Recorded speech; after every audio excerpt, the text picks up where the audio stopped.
What is going on? It's Alex coming back at you with another video, and today we're going to be doing a 2-round 2025 NFL mock draft. It's not going to have trades. We have a trades mock draft coming later this week, so it's all going to be in one video. Super excited for it. Blow my face is my board. It is very unique, but it is also being continuously updated. It is not finalized in any way, shape, or form, but it does give a couple spoilers to the video that we're going to be dropping this week, which is our edge rusher rankings, and it's going to be a top 20.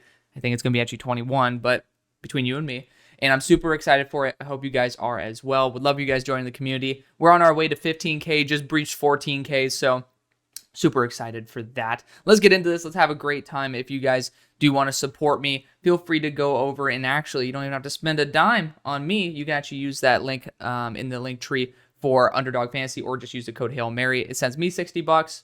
And then you guys get to actually bet on certain things, including the Combine, which they did last year. Hopefully, they're going to be able to do it this year. But daily fantasy sites are actually legal in certain places like Texas, so feel free to do it legally and responsibly. But also, feel free to go over and follow me on X. That's absolutely free, and I post all 22 clips that support my conclusions below my face that are a little bit diabolical. But as you guys can see, I was already kind of looking around at what I wanted to do with the number one pick. This is a live mock draft. Again, there are not going to be trades in this. I have a 3-round trades mock draft that I do every week as well. So if you guys are excited for that, feel free to, again, stick around. Things do shift quite a bit. But for the Tennessee Titans, I think that there is a possibility that Shedeur Sanders really does slip. If certain teams have not even a first-round grade on him, it's going to be very hard for teams to have like a top 10 grade on Shedeur Sanders. I have him outside of my top 32, and he's my QB1. But Cam Ward has a far higher ceiling. And when you think about, could a team be like convinced, even though I actually heard the stock exchange, NFL Stock Exchange says they don't even have a single first round grade on a quarterback. We're going to just play it this week as if the Titans, because getting rid of Carthon, gonna be honest, not a good move in my opinion. I thought he was actually a really solid GM. Did not have very much time and did a pretty solid job in that time. Maybe a team that needs to fire their GM and actually get a good one in there. Jacksonville. I know it's terrifying for you Titans fans, but Carthon's gonna find a good spot. I mean, he's done a great job so far. But regardless, I think the Titans are in an organizational spot where I think they want to just get their quarterback and are willing to overspend for it. And Cam Ward's that type where you spend a number one pick on Cam Ward, okay? You spend a number one pick on Shedeur Sanders. I would say if there really is that type of consensus. By the way, people call me an asshole for not having Shedeur Sanders in my top 32. Has anybody realized where Trevor has Shedeur? Like, I have him higher. So I will say there is a chance that this is Abdul Carter. And I think that there is a world where we really could see that happening. But for this mock draft, and we might change it as of later this week, I want to hear y'all's thoughts. We're going to go Cam Ward.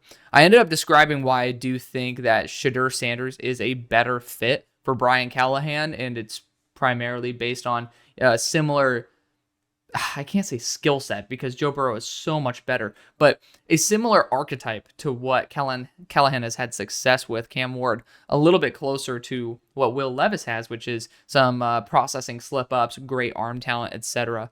Excited to see where actually Will Levis goes. But at number 2, we have the Cleveland Browns, and I think you got to just go best player available here. For technically the Browns, they could actually put Travis Hunter at wide receiver. Travis Hunter, we all say he's going to be a corner, and I think you definitely could be like looking at a future option at that corner route. I also think he could be in that free safety realm because I love zone instincts and ball skills.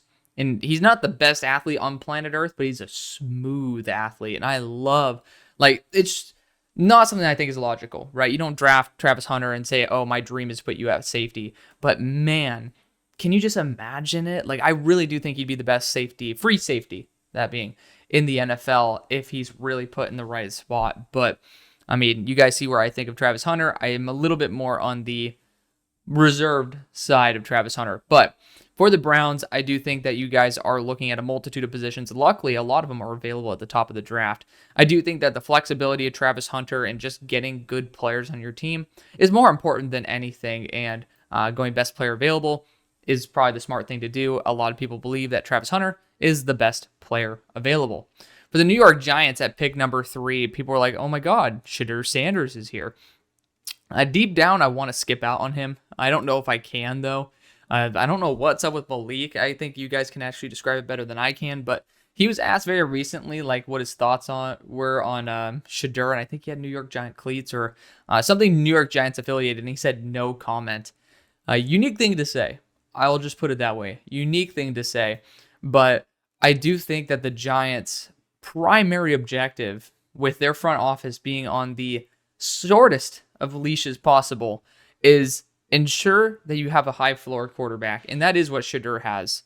I do think that there is some desperation going on here. I do not think that Shedeur should be worth the number 3 overall pick. And I see a majority of people believing in that. But at the same time, sometimes you just kind of do things that just don't add up, especially when your job is on the line, which is why I thought it was the right move to keep Shane and Dable. But man, you got to be able to really filter out their desperation when it comes to the picks that you're going to be taking, because they're going to do everything they can to look good in the short run, maybe not set up the team the best in the long run. And I can't blame them. Self-preservation is a real thing. And Shedeur Sanders going to be that choice for them because this is a really bad quarterback class. You could try to trade for a guy. You could try to pick up Kirk Cousins and hope that he bounces back because, there's always that chance. But there you go. You got some free ASMR in there as well. At number 4, we got the New England Patriots and a lot of amazing selections. But I'm really into Abdul Carter or Will Johnson here. I think Will Johnson would just be a freakish move. I think Will Johnson's the best player in the class. I also think there's a lot of really good edge rushers in this class, but realistically, I cannot see Abdul Carter slipping. I can see Will Johnson, who had a relatively season-ending injury, he didn't end up playing for the rest of the year, being a little bit more probable of slipping. So we're going to go Abdul Carter here to the New England Patriots. I really love him. He's at number 8 overall. I do think he's a little bit limited as a run defender, but we'll see if, let's just say, Vrabel's in the building. I could definitely see him working and improving Abdul Carter's ability. I really do hope that they get a coach that could end up, or at least a DC that can end up really revamping Abdul Carter's run defense skill set. Because I saw it flash in the middle of the year, but as the year went on, man, I do think that it certainly ended up going a bit more downhill. At number 5 for the Jacksonville Jaguars, a plethora of amazing options here. Mason Graham would be excellent. Will Johnson would be excellent. You cannot complain. You really can't. You guys are in a beautiful position to draft, difference makers on both sides of the ball, or both spots, both levels, I should say. And Mason Graham has, comparatively, he is in a much thinner class. You can end up getting really good corners, but both of them are respectively number 1, and relatively by a good margin, in my opinion, for the role that they're going to play. The next guy you draft after Mason Graham to play the similar role of Mason Graham would be probably, realistically, Walter Nolan. I don't think he's remotely close to Mason Graham. The next person that you'd take to be able to address the Will Johnson role is, there's a lot of them. You can talk about Azariah Thomas. You could also talk about Ben Morrison if he does come out. But regardless, I'm a sucker for Will Johnson. I'm going to stick to it. I'm going to stick and pick. I love Mason Graham, and I think he deserves all the love in the world. But, in a realistic mock draft where we could do trades up and down, I do think the Raiders would trade down in this scenario with the team that wants to move up for Mason Graham. But we are here with the Las Vegas Raiders at pick number 6, and a lot of good choices here. Mason Graham, unfortunately, not really one of them. You could have an embarrassment of riches on the defensive line, even though you already kind of do. But I do think a real weapon number 1 is key. Don't force a quarterback at this point. Just don't. We're going to go T-Mac here. T-Mac, as the role that he is going to play, is a top 10 to 15 player in this class. He is a true X receiver who is just dominant at the catch point. Has some deep speed to him. I do think that he has more struggles than what he gets credited for, but he is a really solid weapon. At number 7 for the Jets, this one's I'm going to rush to the podium. It's Mason Graham. It's not like it's the best. Well, it is the best player available, but maybe it's not the most impactful for the Jets organization. But especially with the new head coach coming in, new front office, it is going to be a safe pick that is still also the best player available. And that's something that I would sign up for 10 out of 10 times. Pairing up Mason Graham with Quinn Williams sounds like a dream to me. At number 8 for the Carolina Panthers, Some good options here. I'm looking primarily at Jalen Walker as well. We got to actually put the linebacker filter on, as well as James Pierce. Now, you can go either route and be perfectly fine. I'm just going to be 100% honest here. I reevaluated Jalen Walker. I think he's a little bit farther away than what we want to admit at edge rusher, and he's still developing. He doesn't really have the opportunity to be consistently on the edge position. Still very good. He still would be, he has the same exact grade edge-wise as Michael Williams for me. Spoiler alert for that. But I think James Pierce is cerebral in terms of how much speed to power he can generate, his anchor for his size, and his ability to know what the heck's going on. I really love that combination. I think it's a very unique combination that will continue. When people actually watch the tape, you can see that James Pierce is just far better than what what normal people end up trying to say about him, because they look at his height and his weight and it's like, oh, it's not an ideal thing. Well, it's not. You can look at those as reference points, just like you can look at pressure rate and run stop rate as reference points. If you end up just looking at height, weight, pressure rate, and run stop rate, you might be good 60-70% of the time. And that's for the amount of work that requires, it's pretty good combination. But if you really want to put the pedal to the metal and get as close as possible to that 100, you got to watch him. And James Pierce is someone who actually truly reflects the pass rush win rate and the run stop rate. I'm a big fan of James Pierce. I'm going to start sticking more to my guys and going with James Pierce at number 8. Number 9 for the New Orleans Saints. A good amount of players that I like from off the board at the moment. Would dream for Tetairoa McMillan, Mason Graham, and even James Pierce for that matter. But I think round 2 is where your guys are going to snipe your edge rusher if possible.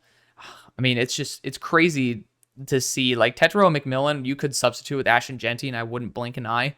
But looking at the best options for this team, I think Kelvin Banks, he's going to be someone who is going to be probably top 10 on my board based on watching all these edge rushers versus him. Another big riser for me, because I haven't done the offensive tackle class for updates yet. I think a lot of these guys have taken a big jump. I don't know why he's so low for Trevor, but Josh Connerly, I think that dude's fantastic. Could even be a guard, but I do want to put those guys out there. I do think the Saints could be in the market for someone like Will Campbell to play on either the tackle spot or the interior of the offensive line. If I'm going to do that, though, I would like to opt for Josh Simmons. But Will Campbell, you do have that Louisiana connection. Bottom line, you can't go wrong at this pick, and it's almost like it's the illusion of choice where you think it makes it easier, but it's actually going to make it a lot more difficult. I will say, I think the Saints are the type to throw curveballs. Like, they took Tali Fuaga last year, which I thought was a brilliant idea.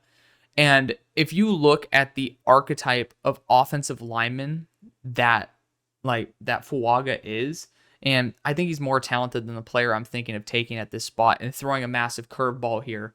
But he's someone who's just a brute on the ground, really good athlete, and still developing as a pass blocker. That's Ariante Ursary here. Ariante Ursary fits so well, and I think I'll hold back because of the fact that I do think he is a really, really good offensive lineman, but it's only via trade back. I'm going to actually end up bouncing back and actually take Michael Williams here. I usually criticize taking Michael Williams, but after watching how much he's progressed, he's not even remotely close to his ceiling yet, but watching how much he progressed, he ended up going from, probably 110 on my board based on how he played at the start of the year. Where the hell is he at? Oh, he's right here. To number 25. And I think that is phenomenal. That is ridiculous growth over a year where he was hampered with an injury early on. So I do think a team like the Saints would throw a curveball, and I think the more realistic one would be Michael Williams. And number 10 for the Chicago Bears, Ashton Jeanty's on the board, and I do think this team needs someone to pair up with DeAndre Swift and, kind of give a little bit of an easier path to success, I should say, for Caleb Williams. But we'll see what happens with the head coach hire. I think that if you guys can get Ben Johnson, which you won't because I'm forgetting things McCaskey, that dude, I'm so sorry for you guys. That's just the bottom line. I'm so sorry. But You guys have shown the propensity to take offensive tackle in the first. Last time you took one was at number 10 overall. I'm going to do it for you guys. But I'm going to go after Josh Simmons here, tackle out of the Ohio State University. I think he's the best tackle in the class. But on top of that, if you have to kick him to the inside, I think he's going to be fantastic. The offensive line for Ohio State crumbled without him. And, very similar to Sauce Gardner. Not saying they're remotely on the same tier. But Sauce Gardner, I remember hearing about, just in watching as well, Cincinnati's defense, Cincinnati University of Cincinnati, just crumble without him. And you can just see it's almost like an addition or a subtraction by subtraction, or you can see an addition by subtraction, whether a player is actually valuable or not. So there you go. Josh Simmons to the Chicago Bears. Again, no trades in this. Otherwise, we could be moving up and down the board. At number 11 for the San Francisco 49ers, a lot of really good choices here. You can't really go wrong at this point. I'm going to go after Kelvin Banks, tackle out of Texas. I think he's played unbelievably well this year. His biggest issue is leverage. I mean, this dude is so nose over the toes. It's ridiculous. This dude ends up on his face a lot. That's my biggest issue with him. It's been my biggest issue with him. And even when I'm talking about this guy rising up my board tremendously, he still has those issues. And I'm really hoping that doesn't end up biting him in the ass, because really good NFL edge rushers will pull you when you lean too far forward, and you will give him an easy pressure, easy sack. And I hope Kelvin Banks is not like that, but the potential is ridiculous. At number 12 for the Cowboys, you can't pass on Genty. I technically have Amari Hampton higher, but at the same time, Amari Hampton's an amazing running back. He's an amazing running back. Ashton Genty has consistency over years. Technically, Amarian does as well, but Amarian's more of that development curve in terms of NFL translatability. I did not believe in him at all at the start of the year. Ashton Genty, the biggest issue is those 8 fumbles over the past 2 years. But Ashton Genty is going to be easy to rush to the podium at pick number 12, and I think it's the more probable selection. At number 13 for the Miami Dolphins, this is an easy one. You guys know what's up. Javon Holland gone, Malachi Starks in. At 14 for the Indianapolis Colts, good amount of selections here that I think would work very well, but I think we got to go to the old yet gold selection of Tyler Warren here. He's my tight end 1 above Colson Loveland. Completely different skill sets. You're not going to be debating between the two in terms of which one is better. It's which style do you want more. Colson Loveland going to be far more of that bigger slot type. Not saying that's what he has to do, but when you're going up against NFL edge rushers, it's going to be a little bit more difficult when you're 245 pounds and not an elite blocker. But I do think that his tape underwhelmed me a little bit compared to what I was hoping to see in terms of progression this year. He was my tight end 1 at the start of the year. Tyler Warren has taken those steps up and improved his consistency, and so I'm going to show him the love that he deserves. At 15 for the Atlanta Falcons, it's going to be an edge rusher. I think Jalen Walker, with the flexibility at linebacker, is just the icing on the cake. This is exactly the player that you're looking for. I think he's primary a linebacker, but again, you have that ability to use him as a part-time edge rusher that I love, especially since you have a lot more of those linebacker edge rusher types in this class. That you got to talk about Mike Green, who's a little bit on the lighter side. He's 250, but kind of plays a little bit lighter at times. You also talk about Donovan Azuawaku, like guys who are not going to be your standard 4-3 defensive end. You can use them in a similar role to Jalen Walker while he can play reps at linebacker, and I like that rotation to keep guys healthy. At number 16 for the Arizona Cardinals, board didn't fall necessarily well for you guys, but I do think that there are a couple selections that I do like. And I think that's super key to look at what the Arizona Cardinals are looking at in their edge core. So Baron Browning could return, but you got Xavier Thomas, B.J. Ojolari. You also have Zaven Collins, and technically, Baron Browning's in that mix too. So you got yourself 4. I mean, I assume Baron Browning should return. I don't think he's going to fetch too heavy of a price tag. So you got 4 guys who are necessarily going to be a little bit more on the outside linebacker type. I do think Nick Scorton and Shamar Stewart are going to be very exciting for this team, because Shamar Stewart's almost the antithesis of what you did last year with D-Rob. D-Rob was more so polished and not necessarily athletic. Shamar is going to be a bit more athletic and less polished. Nick Scorton is kind of that hybrid between Shamar Stewart as well as D-Rob, and I think that Nick Scorton deserves a ton of love. He rose up my board a lot as he progressed throughout the year as well, had a slow start. So I'm excited to see where he's at right now at number 20 on my board. I think Jihad Campbell could be a dark horse pick. If you don't bring back Baron Browning, I think there is going to be a bit of a role for him to take over. But Nick Scorton, I don't think there's too many edge rushers in this class at that size that can play as consistently and as well as he does. So I really do like what he can bring there for Arizona. At number 17 for the Cincinnati Bengals, I feel like Will Campbell would be such a smart selection. Your guards are not good. But at the same time, I don't know if your organization would be willing to do that. I would look primarily at defensive interior with Tyleik Williams potentially at this point, but it is not an easy selection. I think T. Higgins, you guys are now saying that he should return, so I respect that. I do think a dark horse pick here would be Amari Hampton, but I really like Chase Brown when healthy. I know that he has been dealing with some stuff lately. You know what? Feel free to push back on this. I want to hear your thoughts. We're going to go Will Campbell at LSU.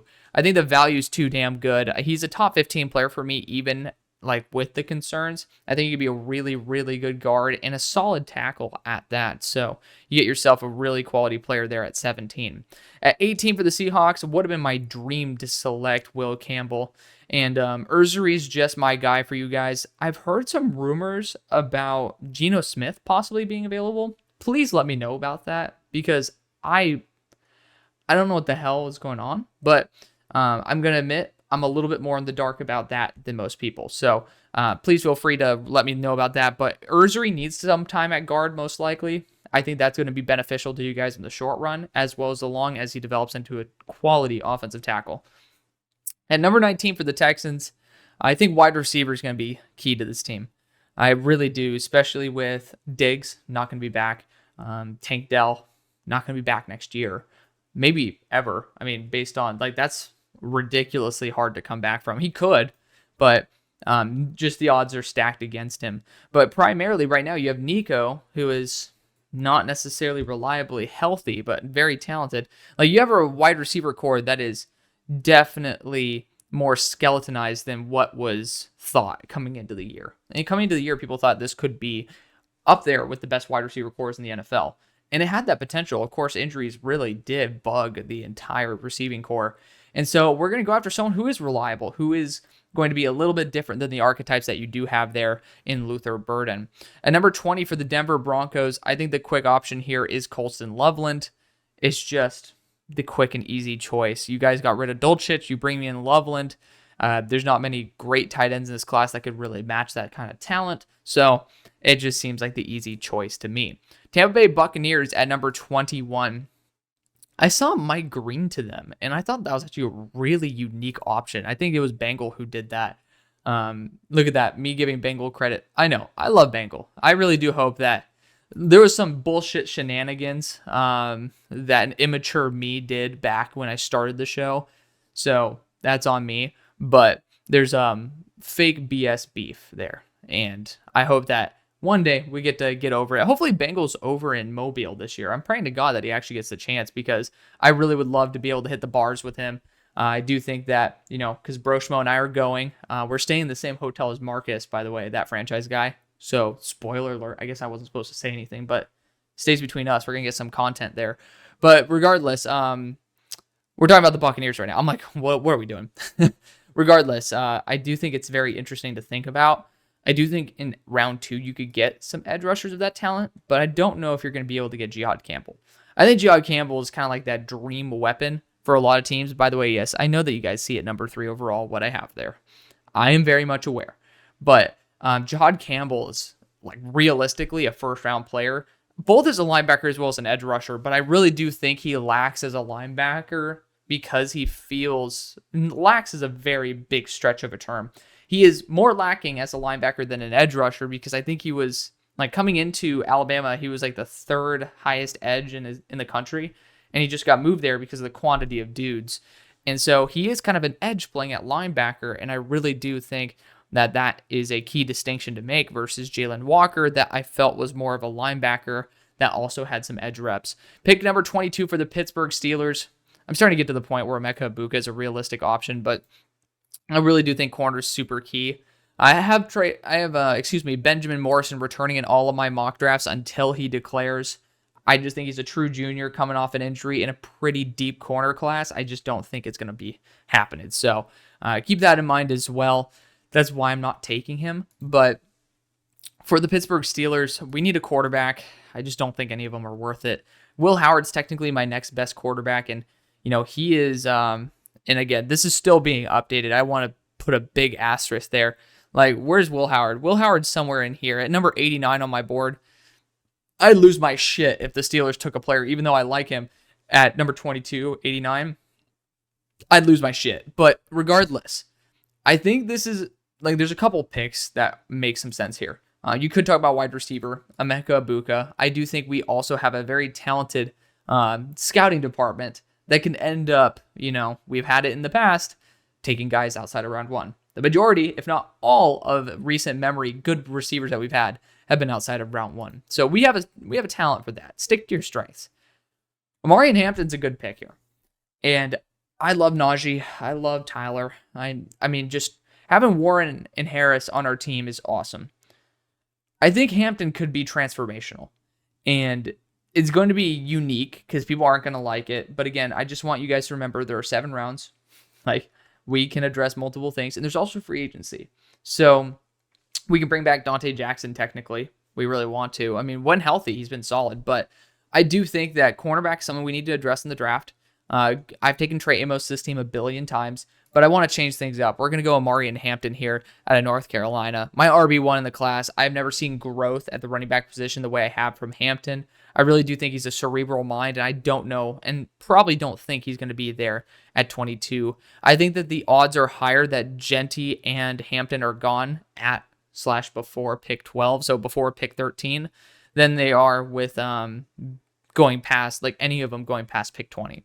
At pick number 23 for the Los Angeles Rams, left tackle kind of has been eviscerated, although I will say I am a big fan of Josh Connerly.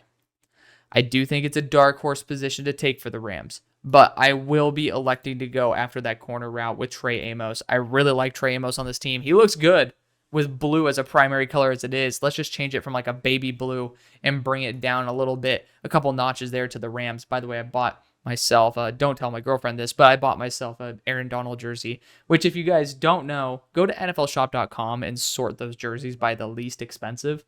There's a lot of jerseys that are like 20 to 40 bucks. Like real NFL, like $130 jerseys. Just going to put that out there. I got an Aaron Donald jersey for 41 bucks. Don't tell everybody though, because I kind of like sniping those deals. And there's free shipping on $24 or more, which all the jerseys are. But don't tell everybody, like I just did. Regardless, at pick number 24 for the Green Bay Packers, I'm going to go defensive interior here. I think they need a 3-tech. Tyleik Williams can play nose or 3. I just think the value is too freaking good. This guy's an absolute stud. I debated taking him for my Steelers over Amari and Hampton. Not going to do any more debating anymore. Tyleik Williams is a stud, and I'm going to let Jeff Hafley have as much fun as possible with one of the most underrated defensive interiors in the class. Even though everyone thinks he's a first-round pick, it's just so prospect fatigue that no one actually gets excited about Tyleik Williams, and it kind of pisses me off because he's such a good player. At 25 for the Los Angeles Chargers, Emeka Egbuka is a dark horse pick here. We do need to address interior offensive line. Again, remember to wait till round 2 because there's a strategy here. But tight end, I think Harold Fannon's a dark horse pick. He's going to make some money there in Mobile. I do think that's going to be a lock round 2 kind of player. But I do think if you do go interior offensive line, it's hard to get better than Tyler Booker. Like, you got Savania there that could play center as well, but I just love Tyler Booker. I mean, he's just phenomenal. And I know you guys see, like, there is an elephant in the room sitting there at spot number 3 on my board. I saw it like this. He's the only player that I've really seen push Tyler Booker back, like, at a consistent rate. I'm just going to put that out there. Braden Swinson's an absolute stud. But Tyler Booker is just built to be, like, just a mauling offensive guard. I personally love it. So we're going to go after Tyler Booker there and give him a little bit more respect than what we've been giving him before. At 26 for the Commanders, I think going after a receiver is super key. Just developing the receiving core after getting rid of Jahan Dotson, even though Jahan Dotson wasn't really much in the receiving core, they still kind of are relatively one-trick ponies in that regard. So I'm going to go after Emeka Egbuka there. you should not be seeing pretty much scrub wide receivers being the primary assets in your receiving core outside of course, your number one. Emeka Egbuka is going to assist with that. At number 27, I guess technically you guys could talk about Emeka going at 19, but, you could flip the two if you so please, I should say. At number 27 for the Baltimore Ravens, Cam Williams is a little too intriguing for me at the moment. I think this team needs to have a future at offensive tackle, although I do think Jonas Savania is a very Ravens pick. I think Cam Williams and developing him as a left tackle for the future, putting him at guard in the short run, is a very smart move. We'll see if Cam Williams declares. I don't think he should, but for the time being, we're going to be going with him to the Baltimore Ravens. At number 28 for the Minnesota Vikings, again, this would be a dream trade back spot, but at the same time, we're not doing trades in this. We're doing trades later this week. But I think that the key positions to address are guard, corner, defensive interior. And defensive interior, a little bit less, but I do look at the value there, and I'm like, ooh, Kenneth Grant? That's just so exciting, isn't it? You look at the guards, and the real guards are the Milam and Savania and Gray Zables of the group, Marcus Bowes of the group, Jonathan Jacksons of the group. Running back, I just don't see the value being good enough at this point. You can go Josh Connerly even for that matter, but I actually really like Donovan Jackson here. I want to push him higher and higher because he's proven to be a potential left tackle, but he's just such a quality offensive guard. He's sitting there at number 19 overall on my board. I want to show him the love that he deserves. We're going to go Donovan Jackson, guard out of Ohio State. There at 28. And of course, if injuries pop up, maybe you don't need to trade for someone anymore. Maybe you have that relief option already on your team. At 29 for the Buffalo Bills, Kenneth Grant's here. It's kind of hard to say no to Kenneth Grant. Let's just be real right now. Kenneth Grant has too much untapped potential. I love Omar Norman a lot more than Kenneth Grant, but completely different roles. Technically not, but at the same time, different visions for what you want. Kenneth Grant is the big home run hit, and if you pair him with Dwayne Carter and Ed Oliver, that's just a size and power mismatch and athletic mismatch that not many teams are going to be able to keep up with. And I think when it comes to playoff time, could certainly help out, especially if unfortunately injuries do happen, like Dwayne Carter gets hurt, you put Kenneth Grant in there, and so you do have a flexible defensive interior piece there. At 30 for the Philadelphia Eagles, there is a plethora of options this team can do, and I love it. You guys are in a dream spot, and I mean dream spot. Shamar Stewart is the sexy pick that can replace Josh Sweat with someone who's even better, right? That's the thing. JT Tuimoloau as well. That's your Josh Sweat replacement. Now, do you want to take it a step up and go full Vic Fangio mode and get another guy who is roughly in the same realm as Nolan Smith? You got Mike Green here. Technically Josiah Stewart, but Braden Swinson. God, I love Braden Swinson. I think Braden Swinson should be a first-round pick. Just going to put that out there. Of course, everyone's saying no shit. He's my number 3 player in the class. But I think Braden Swinson is just ridiculous. If you guys want to look at the stats, he has a 20.4% pass rush win rate. This guy is freaky. I think he has 59 pressures on the year. 59! And he has 9 sacks, so you want to talk about the 17 there for our homie Mike Green. Mike Green's just such an easy selection for the Eagles, though. He really is just an easy choice. And so, I'll give it to him. I think it's a more realistic pick. Mike Green goes to Philly. At number 31 for the Kansas City Chiefs. This team should be looking at defensive interior primarily as well as corner. And you got Walter Nolan here. You got Omar Norman Lott. I think the value cannot be better for Walter Nolan realistically. So we're going to go Walter Nolan at pick 31. At pick 32 for the Detroit Lions, Shamar Stewart is nearly impossible to pass on as well, so we're actually going to go after Shamar Stewart here and take the 290-pound athletic freak out of Texas A&M. At number 33 for the Cleveland Browns, no idea why they fully reshifted it here. Let me know if that's actually going to be representative of the real draft, but regardless, we're just going to roll with PFFing. It is what it is, but regardless, I think they need offensive line help, and I think you guys definitely agree with that at this point. And it's between Connerly, Membu, and Savania. And I think I'm actually going to go after Jonah Savania here because he has the highest probability of playing offensive tackle. In the first round, we ended up going after Travis Hunter. In the second round, we're going after our offensive line with Jonah Savania. At number 34 for the Giants, they went after Shedeur Sanders in the first round.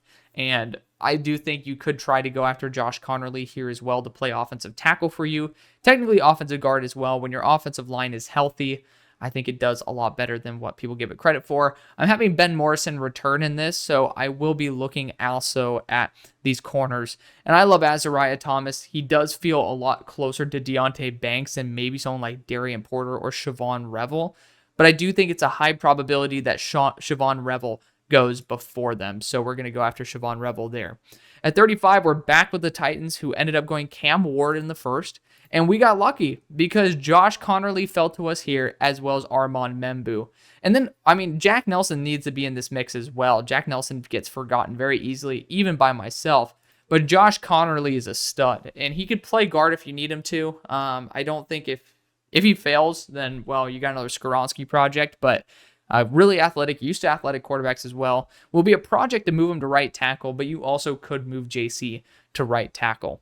At 36 for the Jacksonville Jaguars, I already went after corner in round number 1, Will Johnson. Ooh, I could just do this. Beautiful.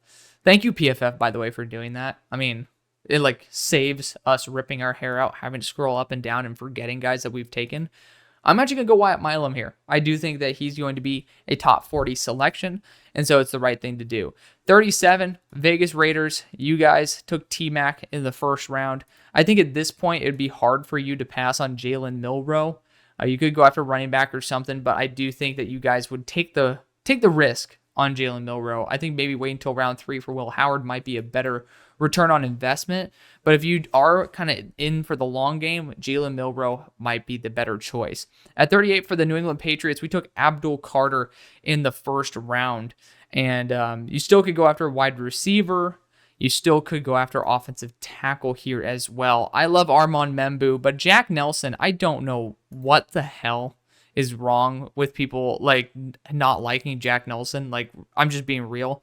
He's a 6'7", 316-pound experienced left tackle that I think is a legit fringe starter in the NFL and better than anything that you have currently on your roster. I think that's worth it. I really do. If you're going to spend a second on Jalen Polk, you better be willing to spend a second on Jack Nelson, who is a top. Where is he at on my board? I want to back this up. And then there are guys who need to be moving up and down. Like Kelvin Banks, he's moving up a lot.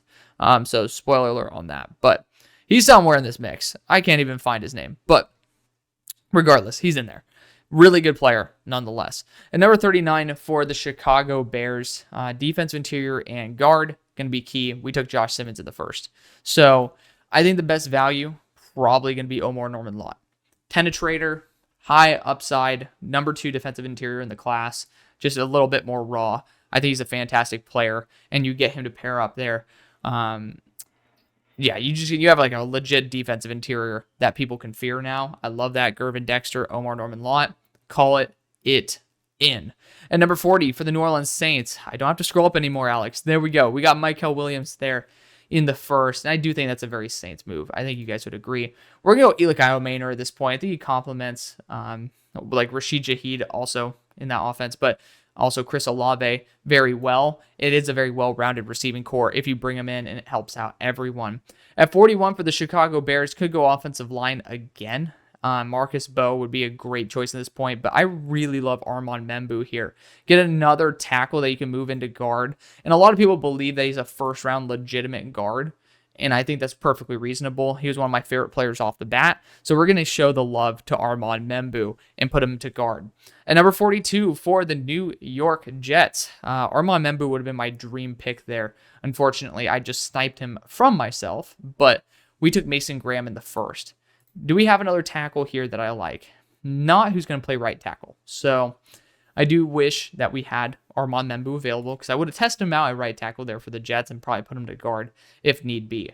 I do think tight end, dark horse need right there with Harold Fannin, but I do think this team needs safety help like no one's business. Nick Amon-Wari is available, but I guess DJ Reed's also going to be gone.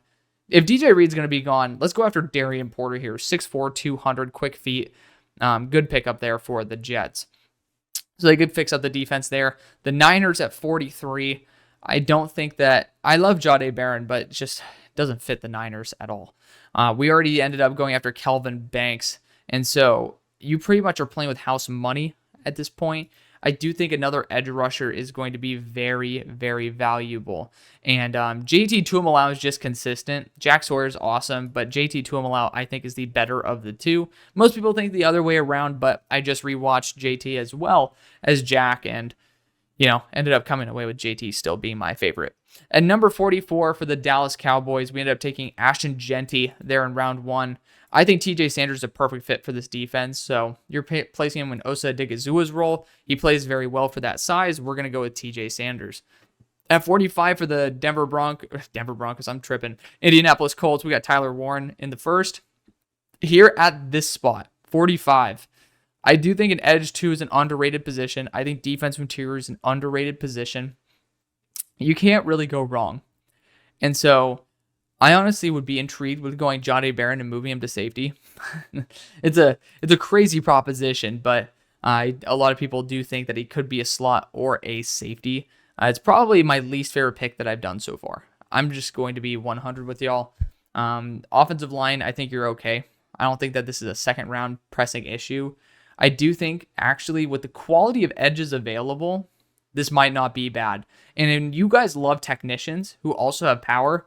I'm going to go with Braden Swinson. I'm going to stand on business, and we're going to go Braden Swinson here to the Indianapolis Colts. You guys are going to be getting a tight end as well as an edge rusher there. Braden Swinson is my number 3 player in the class. That sounds fucking crazy, and I never thought it would ever happen. So, I feel like a loony for it, but the more I watched him, the more I loved him. It might end up being where he's a top 15 player when all is said and done, but man, he is just an awesome player. At number 46 for the Atlanta Falcons, this is kind of what I'm talking about. You got Landon Jackson still available, Jack Sawyer, if you want to go back-to-back. But I do think cornerback's a good position to go. Again, I'm having Ben Morrison return in this. I'm going to go Azariah Thomas. I love Jahdae Barron, but this team doesn't really need to focus on Jahdae Barron. They need a true boundary corner that's over 6 foot, that has long enough arms. Azariah Thomas is built to perfection damn near there at 6'2", 198. He's a top 15 player for me on my board. At number 47 for the Arizona Cardinals, we ended up taking a unique edge with Nick Scordon. But, just like I was talking about, if you want to go after another edge type that's more of an outside linebacker type, you got Zero Walker, you got Kennard here, you got Uman Mielen here. You got really good choices, really good choices. So you guys are in for as much fun as you want. But I think that, I'm trying to remember what you guys should be going after at this point outside of the edge and defensive interior room. And at this point, with Derek Harmon on the board, it is kind of hard. Darius Alexander, DeMonte Capehart, love all 3 of those guys. All 3 of them should be going in this round. I'll go after Derek Harmon. He's a true junior declared. He definitely will be a round 2 target, so we'll take him. But man, it does kind of get a little stale to me trying to go after the same positions over and over again. Of course, that is what I do when I do this many mock drafts. So at pick number 48 for the Miami Dolphins, defensive interior, edge rusher, technically good positions to go after. Darius Alexander, I think, is just going to have a meteoric rise. He's ridiculous, man. He's someone who's going to go off in Mobile, and I do think he's going to be in this range. So I'm going to put the stamp of approval down. I haven't watched enough of him in all 22 because there's not much Toledo tape out there. The little I've seen, he is scary. At 49 for the Cincinnati Bengals, we got Will Campbell there in the first. Let's go Princey Uman Mielen here in the second. I am not a fan at all of how you guys have developed edge rushers. I'll be the first to say it. So I want to get someone who's more of a polished technician that maybe you could work on some other areas of his game. And that's exactly what Princey Uman Mielen is. I think that he has a little bit of a slow get off, but really polished, solid bend, really good player. 50 for the Seattle Seahawks, went offensive line there in the first. I think a boundary corner 2 at this point, not a bad idea. The problem is, again, I just keep wanting to take Jahdae Barron. He's not a boundary corner. I think this is something you could wait till round 3. Now, I do have some players I really love, like Jermari Harris. I took him to you guys last time. I'm not going to do that this time. So, let's just keep things fresh. I do think it is possible that you guys end up going after another offensive lineman. And one of them is Gray Zabel. People love Gray Zabel. I have not watched North Dakota State all 22, but people love this guy. And if people love him, I know it's going to be weird for McDonald to say, oh, I'm going to go offensive line twice as a defensive coach. But sometimes, like, some gritty dudes like Ursary and Zabel definitely would fit your motto. So I think that could end up being one of the weird exceptions. At 51 for the Texans, Jahdae Barron's here. I don't dislike Jahdae Barron at all. I mean, Jahdae Barron is sitting there at 45 on my board. I think he's a very, very good player. But Texans, we took Luther Burden in the first. I do think offensive line is super key, but I can't take DeMonte Capehart over. I mean, we're going to go boring. And you guys know this. We're going to go Tate Ratledge. He ended up declaring, so I think it's fair. But Denver Broncos, we took a tight end there in the first round. And Jahdae Barron's going to be interesting if you could deploy him as a safety and like a flex corner and just move him around the field. Honestly, it is best player available. Let's take it. Let's take Jahdae Barron and let's just see what happens with him and then use him as a flexible piece. At 53, actually another spot where I would have taken Jahdae Barron, but we got the Tampa Bay Buccaneers who took Jahad Campbell there in the first round. And if Jahad Campbell goes in the first, you guys have addressed essentially your edge rushing position. I think it's a good place to start. Let's go wide receiver now. And you got Savion Williams here. You got Jaden Higgins. You got Jalen Royals. You can't really go wrong. But I think Jalen Royals replaces Chris Godwin better than anyone. And you know I'm not biased because that's my dream pick to the Pittsburgh Steelers, which we're sitting here at 54. We got Amari and Hampton there in the first. And to me, it's between Jaden Higgins and whoever is left in the corner core, which, to be fair, we depleted the corner core enough. We're going to have to go to free agency or snipe a guy down the board. We're going to go after Jaden Higgins here and completely revamp our offense. Pick number 55 for the Carolina Panthers. We ended up taking James Pierce in the first round, and a lot of good edge rushers still here. You can end up saying it's not necessarily worth it, but at the same time, you could look at wide receiver as well. You got Jack Besh that a lot of people really love.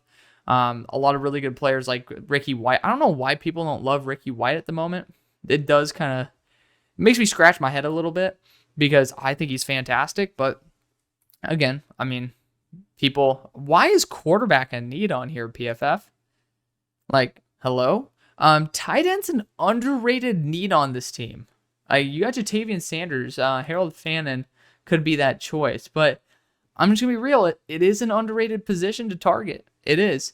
I already can hear the Caleb Johnson complaints by my Broncos fans. But regardless, defensive interior as well, I don't think that there's good enough value at this point. Even though I love DeMonte Capehart, I don't think they would choose him over someone else.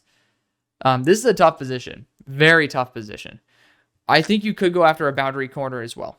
Oh, man, Dalen Everett would be fun, but shit. I mean, to be fair, I do think edge rusher 2 is not a bad position. If you really want to double up, let me know what you think about that. Doubling up, because actually there is a player who I really, really like, and that's Antoine Powell-Ryland, who's 252, and he's also a really good power rusher. Like, he's power and speed. Like, where's he at on my board? He's one of the only guys who I have to abbreviate his name. Number 27 overall on my board. You could pair him up, and then you have 2 really good edge rushers. Let me know what you think about that. I'm not going to. I'm actually going to go back to the wide receiver room and end up getting someone who's just reliable. Jack Besh is that. I mean, he's a really good contested catch target. He boomed this year, and he's going to be just going off like crazy. I mean, like kind of low-key a moment of silence. Like, I'll end up taking a little bit of a drink, sip of my drink, but the New Orleans terror attack, Jack Besh's brother passed away. So I'm going to take a drink, and it's going to be a moment of silence in honor of him for that one. But terribly sad stuff. But great motivation. He's been a great player this year. It was fun to watch in person as well. Another player I really like on TCU is Eric McAllister. So you get yourself a 6'2", 215-pound player with a near 70% contested catch rate who really took off this year. And I really do think it might be a little early, but again, we're not doing trades. And number 56 for the Green Bay Packers took Tyleik Williams in the first. And, well, we're going to get Jeff Hafley, his guy, Donovan Azurewaku here in the second. At 57 for the Los Angeles Chargers, we're not going to mess around. We're going to take Caleb Johnson here, even though I love Cam Scatterbo. Caleb Johnson appears to be the guy who is the consensus RB3. Not my RB3, but the consensus RB3. At 58 for the Commanders, we took wide receiver and Emeka Egbuka. Here in the second round, we are going to be going after edge rusher or corner, but I do think edge has the better value. And the edge rusher who I love to death is this Antoine Powell-Ryland character. I mean, he came out of nowhere for me. I did not even think about drafting or like scouting him. And it was just like, what the hell? This guy is crazy. And so I was very, very surprised. The quick wins are through the roof. Someone who could definitely be a massive riser over the offseason.